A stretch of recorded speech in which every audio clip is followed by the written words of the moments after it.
Now, as the rubber meets the road, this is part two. Peeling the layers back on Drake. Part two. If you missed part one, go back and watch that. It's from my VIP Patreons. Go watch part one and then come back and watch part two. If you've seen part one, here we go. It's part two. Now, one more again. Let's have the conversation. But right where I left off, we were talking about Alex, the cousin, and everything that Alex was involved in.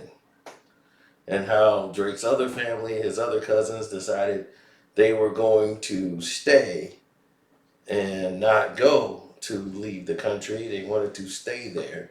And they moved up more north towards Poland. And once they moved to Poland to try to avoid more Russian interference, uh, they felt like they're comfortable there and they have a home. Well, this didn't sit well with a lot of different people. Simon, who was the tailor in his family, decided that they were going to have their family in this town called Koryspy in Poland. And the fact is that he had his shop, he had on nice dress coats, nice hat, big old hats back then was the thing. Nice tie, and he married Felicia. And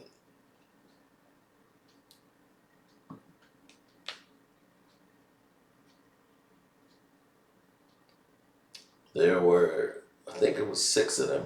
Like there was three boys, three girls. Abe was the oldest, and the middle son, and his brother was Leo. And then there was Joseph.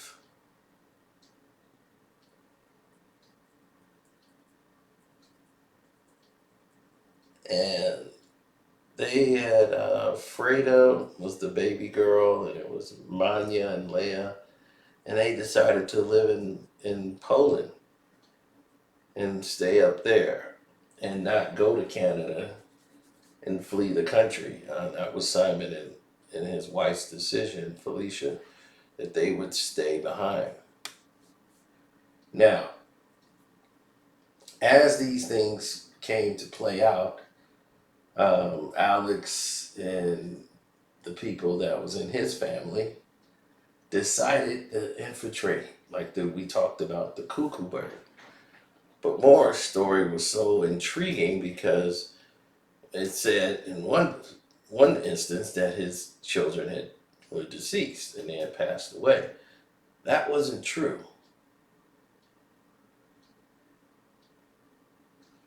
Wasn't true at all. Reuben was his only child, and his only two other kids had passed away. Where it was true that he had two children that passed, Morris actually had, I think, five children of his own. I think he had, I think the first child was actually, I think the first child was actually Lewis, that everyone called Lou. Lou was the first one. He was the oldest child, I believe. Well, he wasn't the oldest child. Let me see. When they went about doing the children, I believe the oldest child that they had to date was David. Because David was born in England. So when they had David, that's when they had migrated over to the United States. And that was in 2005. 2000, yeah, 2005, 2004. I mean, not 2000, 1905. So 1905. So that's where we're at.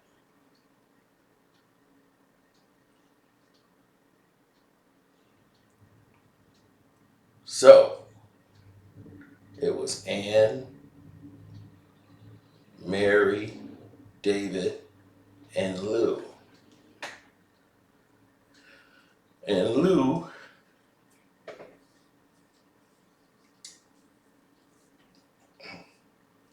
like the others, was out there. He was the son of Morris. But why did they cover all of these things up?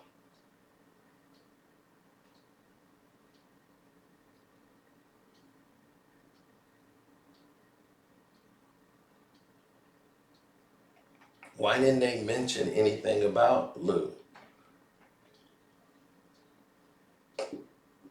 Why did they take this route than any other route? That's the question people gotta ask. Well, Morris decided to talk to Meyer, one of his cousins, and said, well, you know what? I'm gonna go and I'm gonna go back to the old land and we're gonna go and pursue some things that we got over there. And go to see my cousins over in South Africa. So he decided to take a trip to escort the goods and services. So meeting with Alex and his cousins, and over time, Alex's children, as they were there and having these conversations, things began to materialize for them that they knew what they needed to do. They were supposed to not only transfer goods and services, but also workers who wanted to go back illegally, they could help make that transfer happen. And it basically was slavery for some, but it was indentured work. They worked on the ships and they did all the putting the coals in the fire down in the boiler rooms. They could deal with the intense searing heat.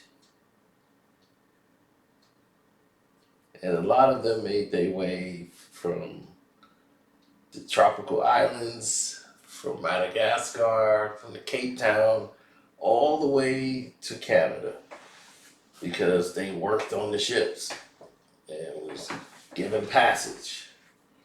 A lot of illegal goods were coming in and out. Then came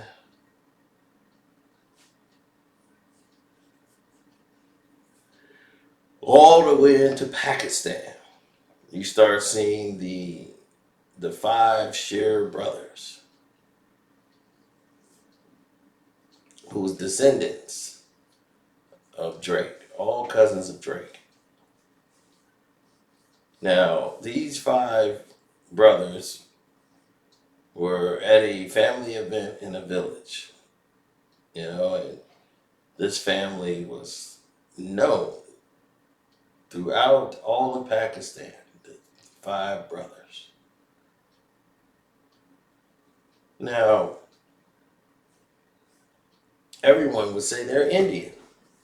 Well, these are Alex's great, he's the grandfather. These are his grandchildren. These are the grandchildren of Alex. The Scheer brothers were known all throughout, and I do mean all throughout, the entire England. And it was, I mean, not England, but Pakistan in the 1970s. They had ruled. You had Hasmit Ali, Ramit Ali, Muhammad Ali, and Hajai Sher Muhammad, and Farag Muhammad. See, by having the Sher name, a lot of them removed it because it was taken away from their heritage. They weren't being accepted by the others in their race and what they were doing. So a lot of them removed the name Sher out of their names, mostly to protect themselves too from persecution during the war with Hitler.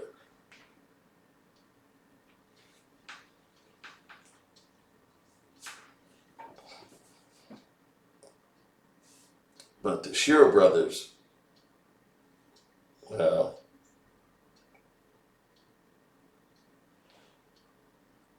it's just what they do. All were businessmen in charge of trade, distribution, artful, and of course, deception. They give the appearance of decent people, but was ravenous and salacious behind the scenes. All had their vices, like Morris. Morris had his vices. He was not only exporting herbs and spices and things of that nature, he was exporting what they call snuff or drugs, and during those times, early 1900s.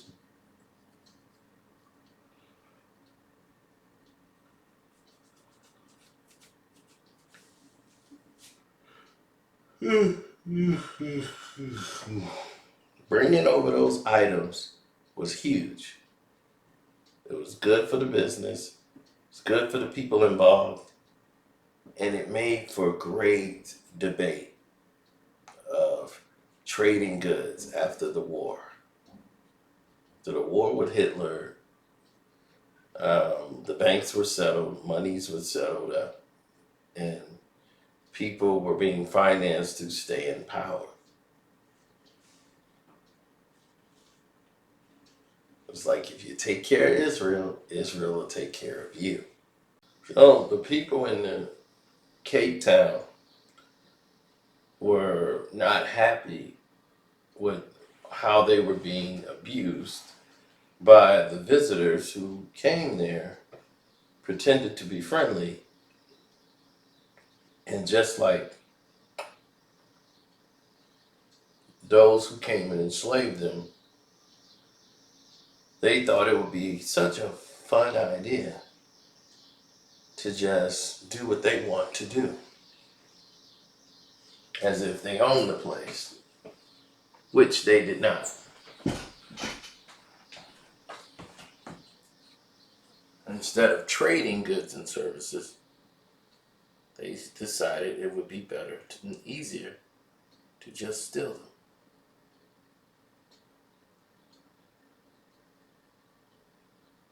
Stealing goods and services became a much lucrative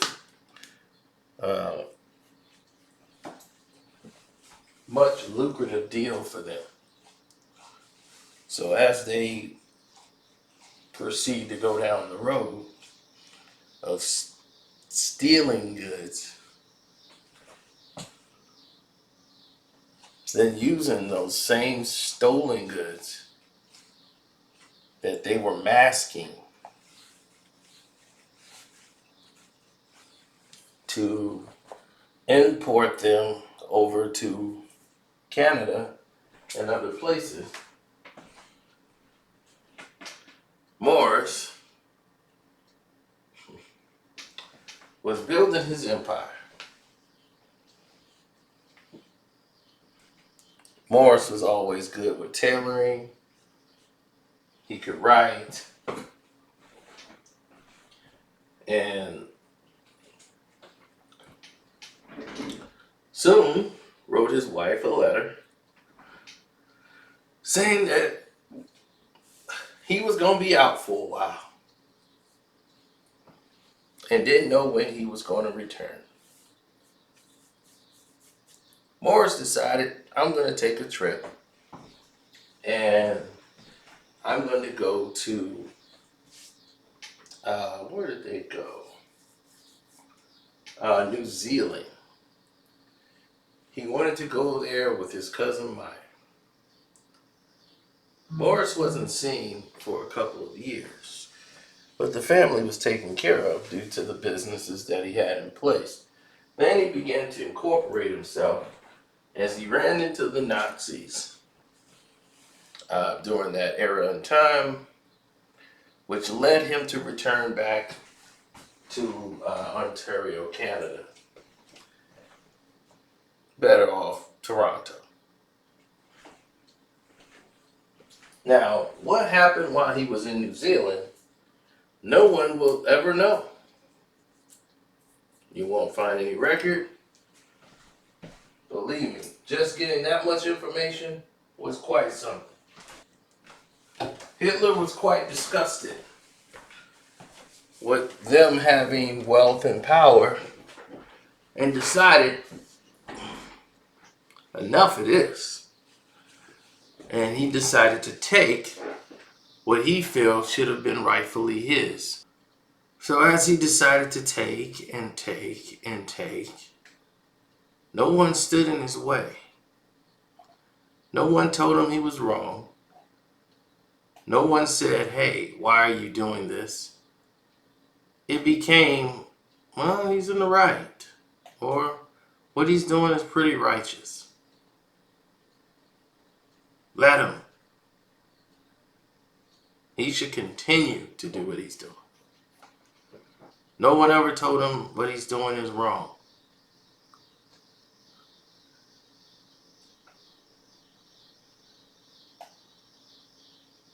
The world is a fickle place. And when you see things go in a direction that don't usually make sense to you as a human being, well, you just don't question it as much. There's not a lot of people who are alarmed about things they don't see or understand.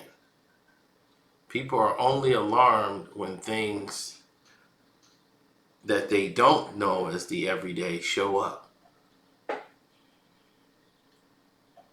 So when you start thinking about history and where is history going to take us, it's easy for someone to lose their way or identity or say this isn't the life. But if you ever doubt it, if you ever doubted a position, if you ever doubted anything, you would find out real quick about the world. Now, because Drake's family decided, his cousins rather, decided to stay, Simon and his wife Felicia, they were up in Poland. And they were asking for assistance and help from their other relatives that were distantly away. To no avail, because there was nothing really that they could do as they tried to tell them to get to Russia. And it was quite difficult for them at the time because this is nightmarish times during the rise of the Holocaust, and Hitler came basically to their town, and it was crazy. And Simon, just like Morris and a lot of them, they could um, they could actually speak Polish, Russian, and German quite easily. But he could actually write in the language. Not a lot of people, like not a lot of them, could write in that language. And Simon was a secretary as far as dealing with contracts when it came to business and properties. And he was working for the government, which was unusual for a Jewish person to have that type of access. So what he began to do was something entirely different. He began to specialize in making clothes for the priests, and then he had to cross over into many different avenues. So when the Gestapo came into town, it was entirely a different feel because it was very dangerous. This is now the 1930s, and everyone is talking about trading and their businesses.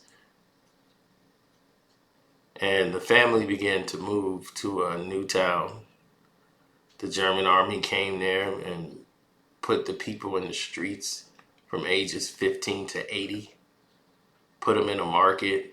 And the son was so scared he hid in the attic because he was so frightened. And his father and his brother, they went to the market, and the Jewish people were lying down in the streets. The sun was like burning them. It was so hot, and there was no food, no water, and if you raised your head, you were killed. They shot and killed every 10th or 12th man just to scare people. And that is what Hitler meant, and they called it Bloody Monday. And they shot hundreds of people that was there. They burned down the synagogue, and they made it a ghetto.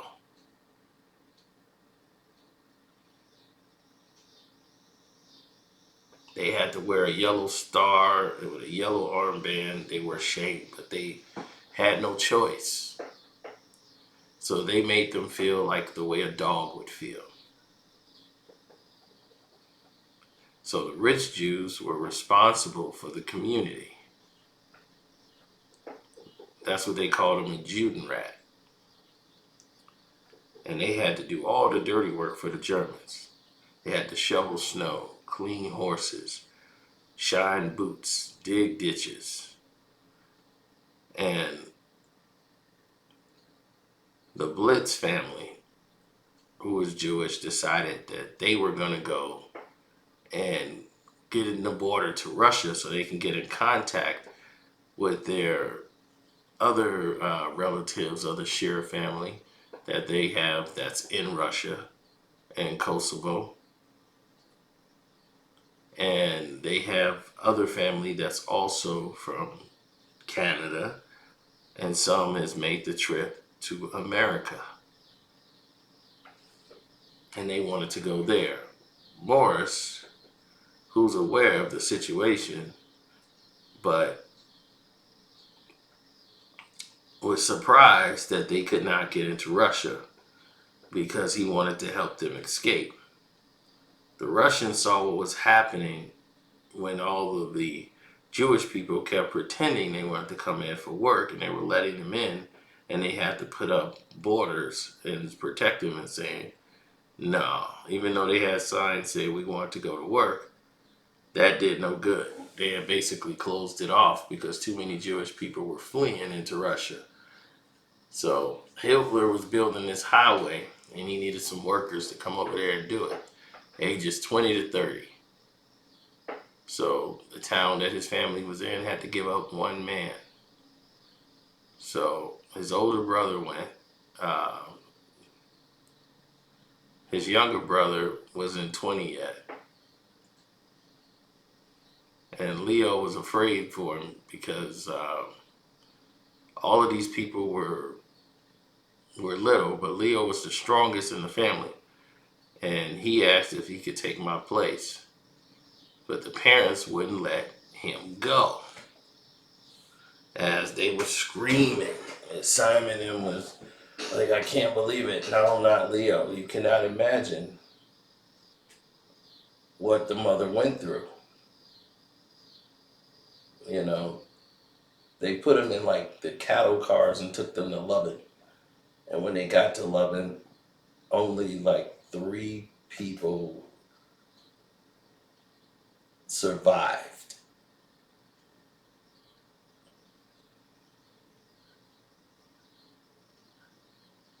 Three people survived. And Joseph Scherer was one of the 3 that survived. Even strong people could not survive. They had to work at 5 o'clock in the morning. When they got up at 4 a.m., they had to be counted. They got 2 kilos of bread, which was divided between 4 people. Some people finished their bread in 5 minutes. And this guy crumbled a piece of bread in his pocket, and all day long he ate a crumb at a time. They threw them all in a barn, 70 to 80 people in a barn, and they was wrapped sacks around their feet to stay warm. Everybody got lice, and they were scratching and biting. Many got infections and died. It was 10 degrees below zero one time, and they had to cut holes in the ice to wash their bodies. It was horrific conditions.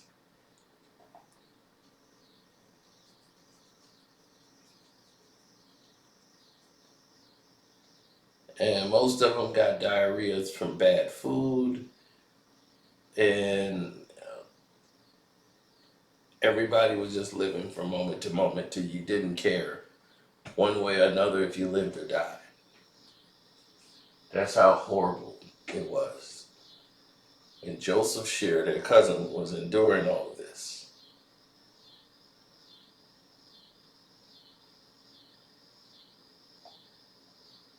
And the only reason he survived because 2 German Jewish people that he knew from the big ghetto town that he was from, they moved into an apartment across from theirs. One was a doctor and one was a professor. And they worked in the office with the Germans. And they had come to the town with only one suit apiece. Every morning I would put a crease in their pants and I would fix it. And because he fixed it, he heard they was being sent to the labor camp. And he promised his mother, he swore to her that he would do the best to bring him home. They were crying, we had something to do we have to do something to get Joseph free. So it took them months. One night I was sleeping, 2 Ukrainian guards came in and called me.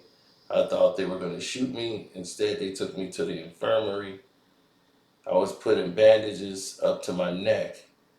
It looked like I had been injured at work. I was taken to a horse and buggy and brought to the little village nearby. The 2 men, the doctors and the professor was there, and they took the bandages off and gave him some clothes and gave him a ticket and put him on a train. And he said, I don't know how they did it, but I've been on that slave labor camp for 9 months. The other people never came home. It was an awful time. And with no support from their relatives from Canada, Morris, and he's making money in the trade, hand over fist. Drake's family, his cousins,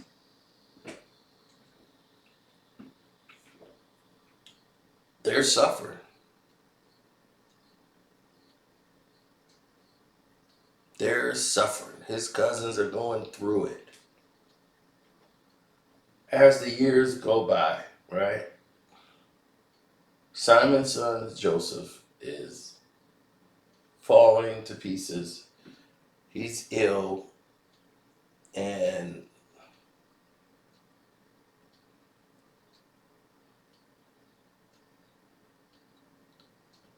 they were putting them in a position, the brothers, to do the dirty work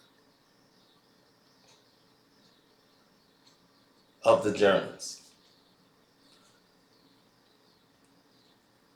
and keep the other Jewish people in line. Like, make sure they get on the trains, make sure they get into these containers that they know they're going to die. But we need you to help put them on there.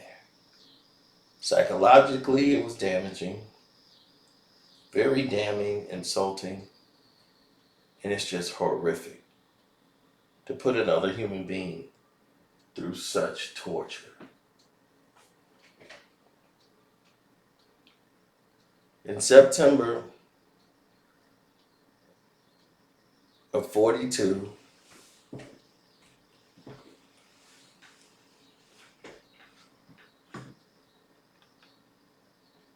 his brother Leo helped the chief of the Gestapo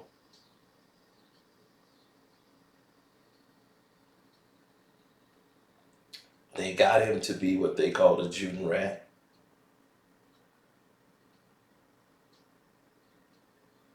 They said, well, we needed a boy to take care of our dog. So they picked Leo. Leo was nice and neat, and he could speak good German. Leo walked, washed, and fed the dogs. The dog was close to him, and they loved Leo so much that they treated him like he was one of their own sons. One day, the chief of the Gestapo said to Leo, it doesn't look good tomorrow. They're going to send the Jews out of the ghetto. I have a porcelain factory. I cannot keep you here in the ghetto, but you can go stay in that factory. So the chief of the Gestapo had confiscated a porcelain factory owned by a Jewish man. He gave Leo a pass for 10 people. When Leo came home, he told us he could help 10 people.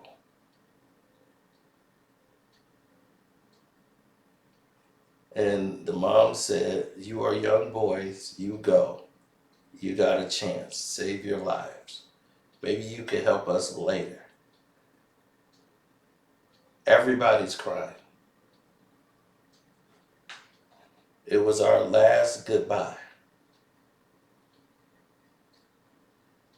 So Leo picked his brother Joseph, took his cousin, and 8 other people, and they went to the factory.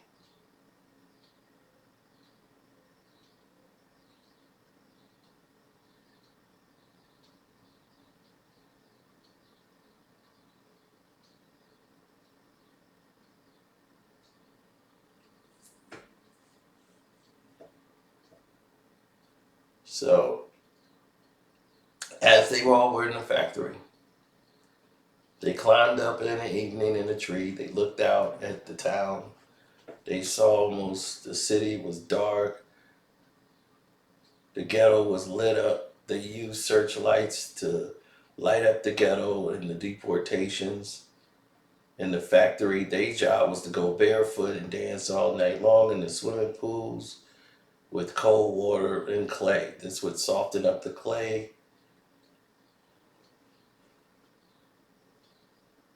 So the guy was just an anti-Semitic guy that was running the place. He was just calling them filthy names. And when the Gestapo chief left for a week, the director said that he had 10 Jews that he didn't need and sent them back to the ghetto. A German Gestapo chief tried to help us, and a Polish guy tried to get rid of him. So out of about 45,000 people, 39,000 had been sent to Treblinka extermination camp after the deportations. The Germans moved the remaining Jews to small ghettos. There were only a few people left.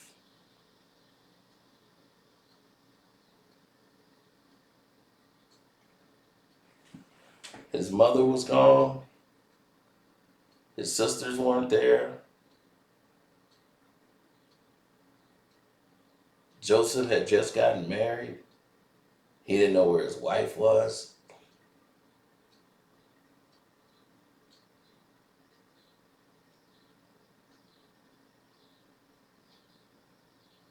And his mother, he found out, was sent to the side with the old people because she was too old to work.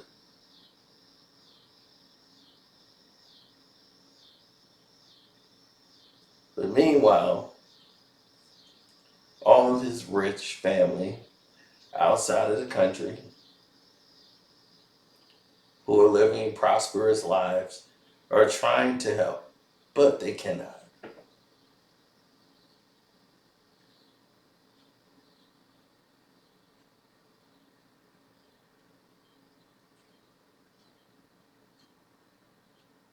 So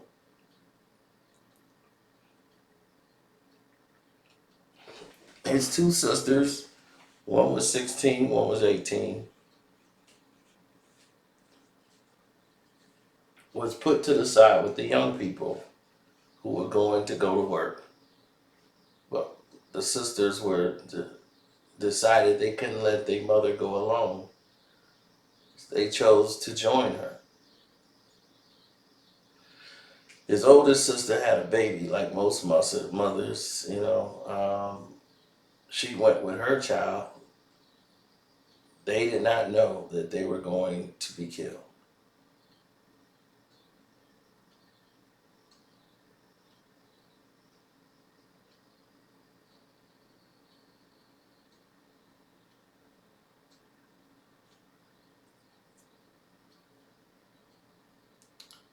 His wife was found.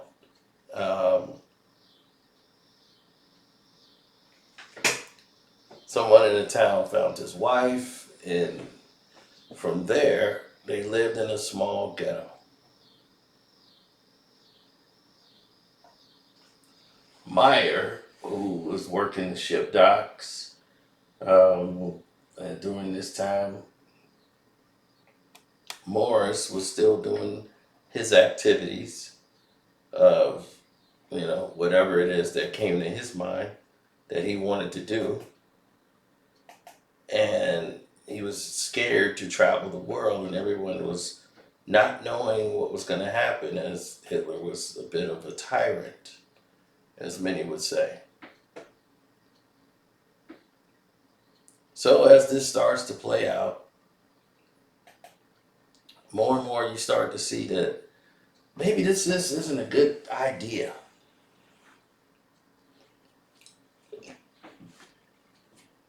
And what's going to happen to us? Will we be safe here in America? Maybe we should go to America. But what happens if America loses the war? There's a big war going on. Africa is where we probably need to go to stay. So they were thinking, are we safe here in Canada? Or will we need to flee?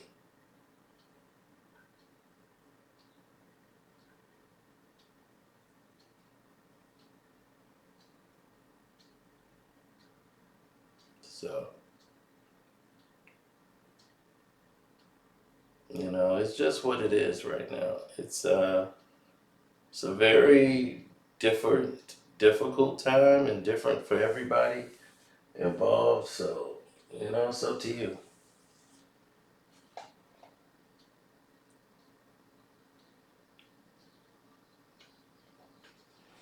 Now, as this plays out,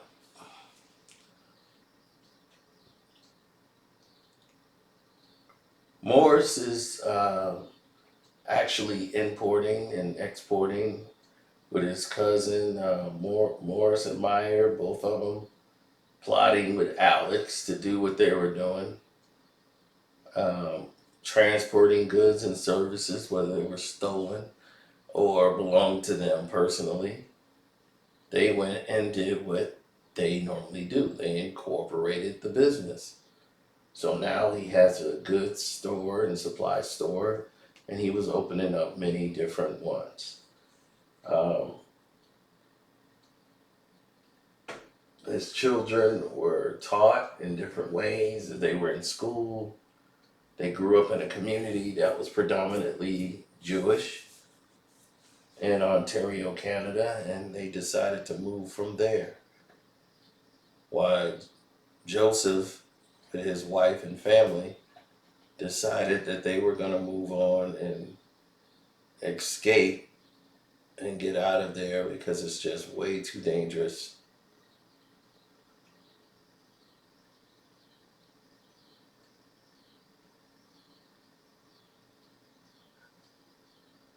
And all of the boys had a chance to survive.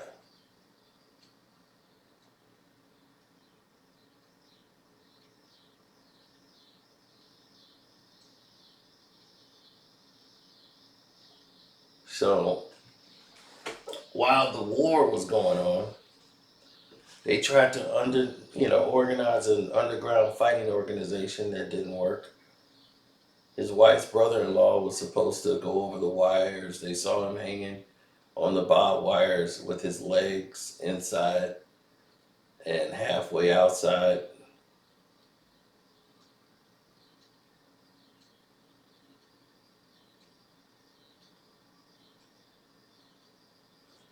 And they had a Gestapo officer telling him, "You're not going to live to see another beautiful May." And they spent the rest of the war from 1943 to January 45 in a slave labor camp making ammunition for the German army. There were 4,000 Jewish people working in that factory. But because he was a tailor like his father, um, Mr. Schur, Simon, taught them how to work with their hands. So the wife's job was to carry boxes of ammunition to the truck. So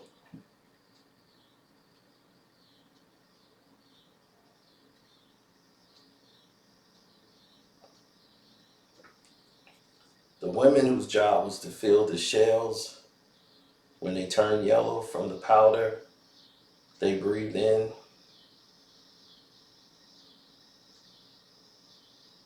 after they turn yellow from all this powder and all that stuff from filling that stuff in there, and they started to turn yellow, the Germans took all the women away and then they disappeared.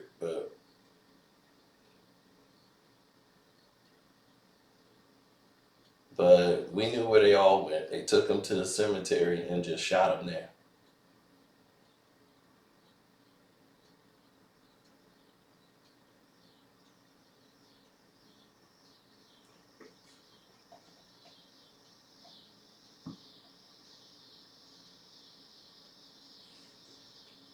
There was a Jewish policeman that was helping out, and the Germans saw this guy and they talked to him, and the Germans ended up killing him right in front of him. The Jewish policeman began to help run it for a lot of people at first, but didn't deem it to be safe for a lot of them.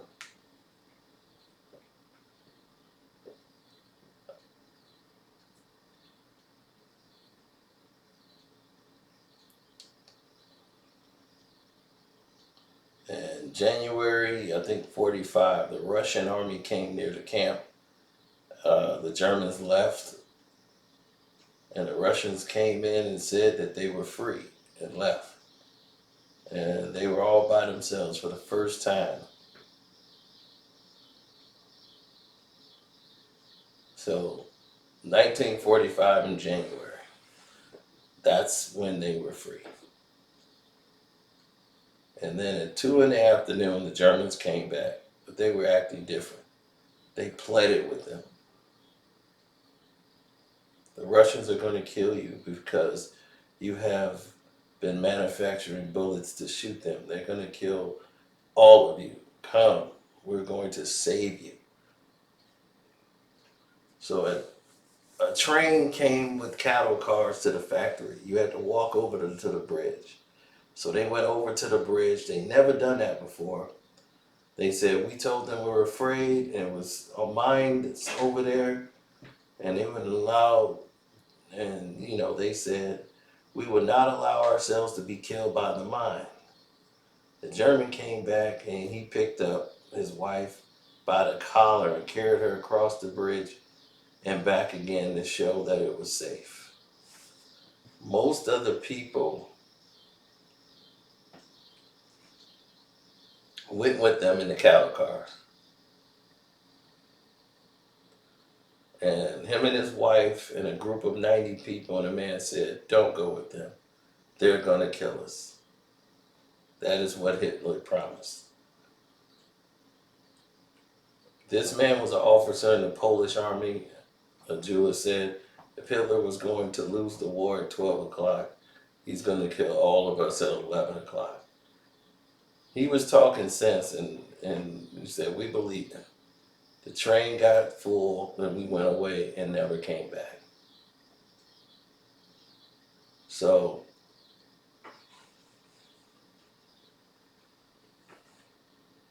everybody started to go. As they got there, and they started to call the people up there to see if they can get them out. The Jews was dancing in the streets with the Russians. The war was over. They couldn't believe it was true.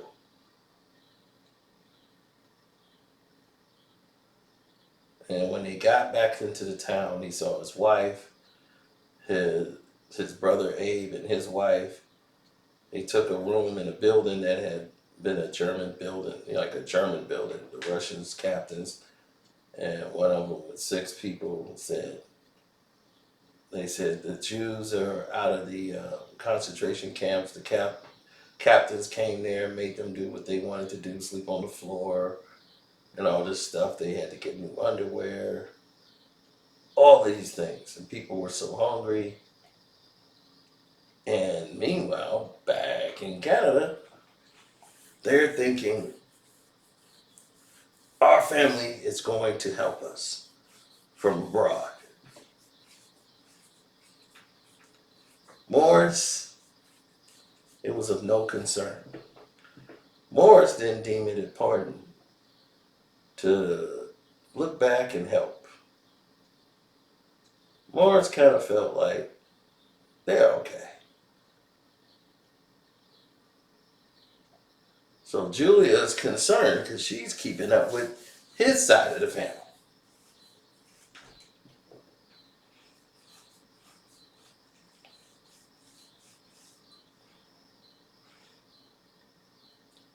So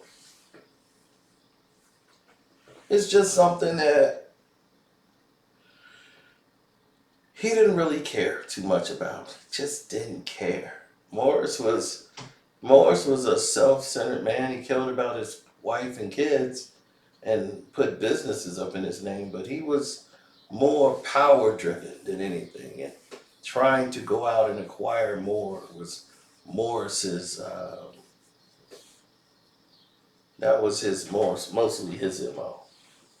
Is seeing what he could conquer and acquire. Now, where things got dicey is when people start going in different directions. That's when things get dicey. Or what we like to call things got Andrew Dice Clay. So, what got dicey is when their family and their cousins who've been battling for their lives during the Holocaust and all of these things is going on, and they are basically living their lives, and all of these things are happening with their cousin. They're forced to do all of these acts, and no one seemed to come to their aid, their rescue, after everything they've been through.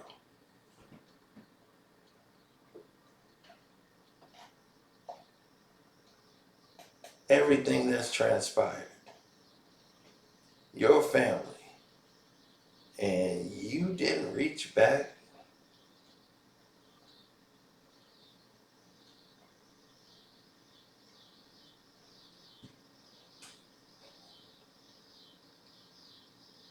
They thought for sure Meyer and them would help them get out. They had to go for 4 weeks. Joseph and his wife had to get across the Iron Curtain into Germany and to the U.S. zone. So they lived in a displaced persons camp for the ORT. And they began in this camp to teach them on their behalf to learn different things that they needed to survive.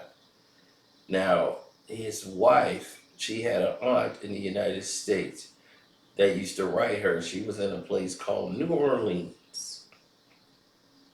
And they wrote her and she sent them packages.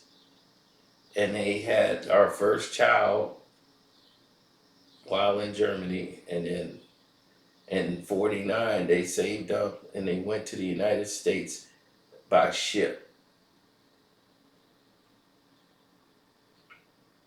Meyer didn't even help them. Their cousin Meyer didn't help them with the ship. And once they were one of the first survivors to come to New Orleans.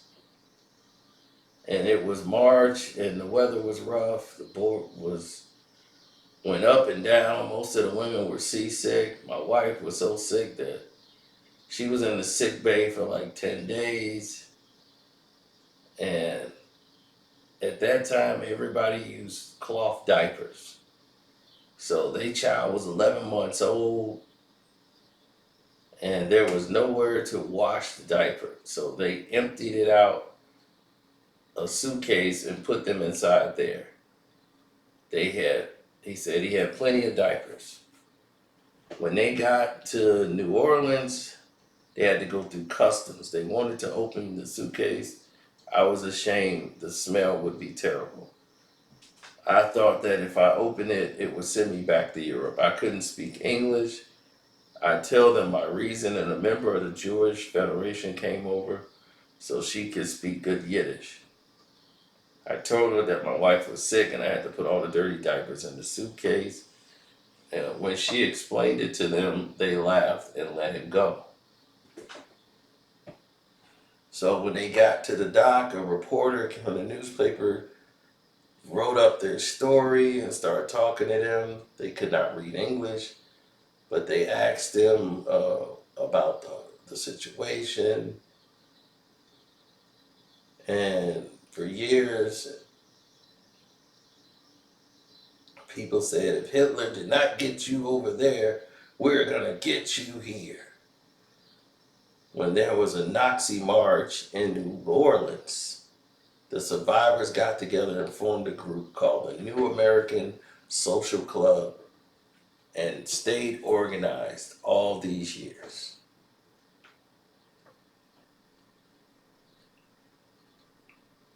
So while Drake's family and cousins were going through all of this in America,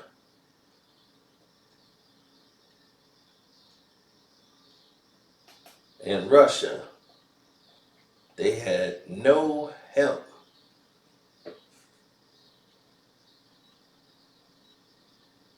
From the outside families. Now, when they get there, Martin and Rachel Shearer, Joseph Shearer, and everybody's there. They look up and said, we're the first Shearer family to come here.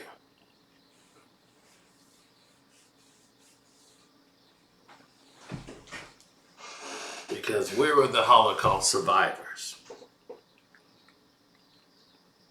The Lieberman family, the Shearer family, the Niedermans, Goldfarbs,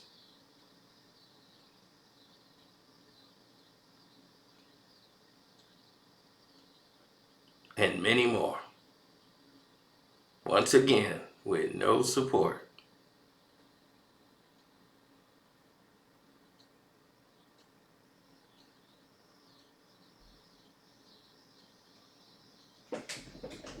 So once they were in the States, they said, well, the war is over. We're in the United States.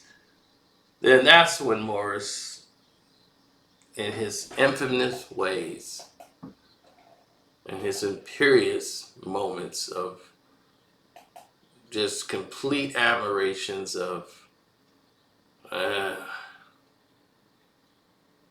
good for you. Morris's own greed and determination and will, just, just different. He was sick.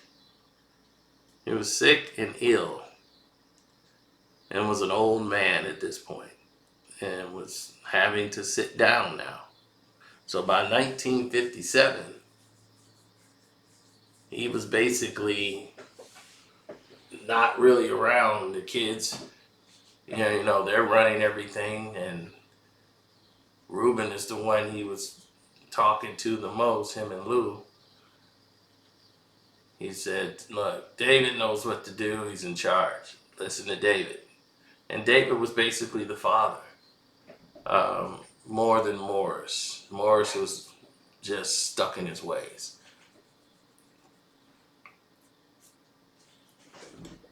So,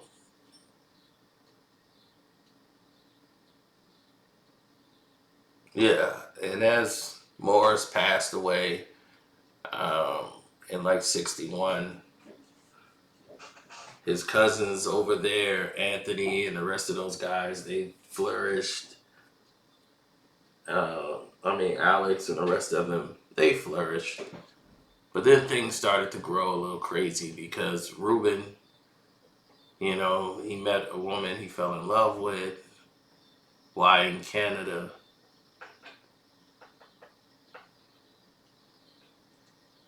Named Evelyn.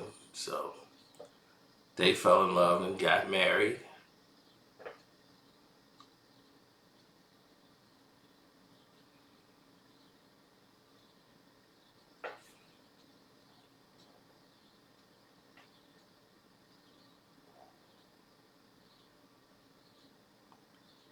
Then it went from there.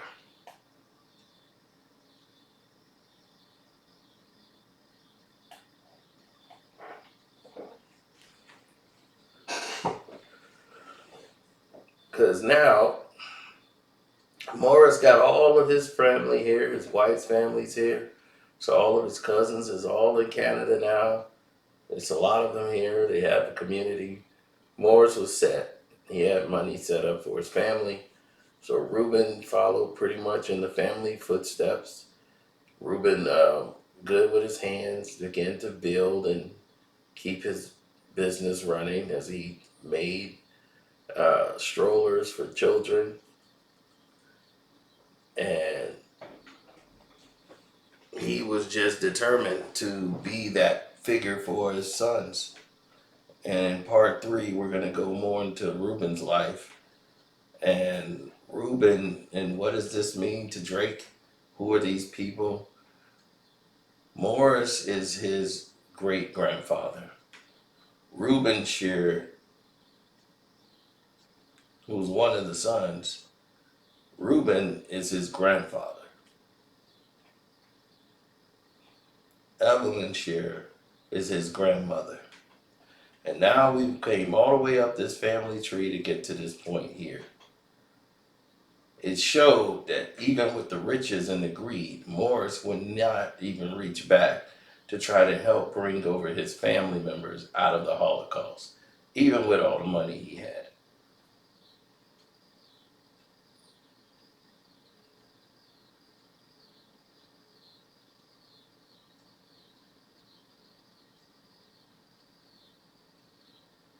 Morris was stuck in his ways, traveled, stole goods, did what all he could to try to keep wealth all to himself and his family,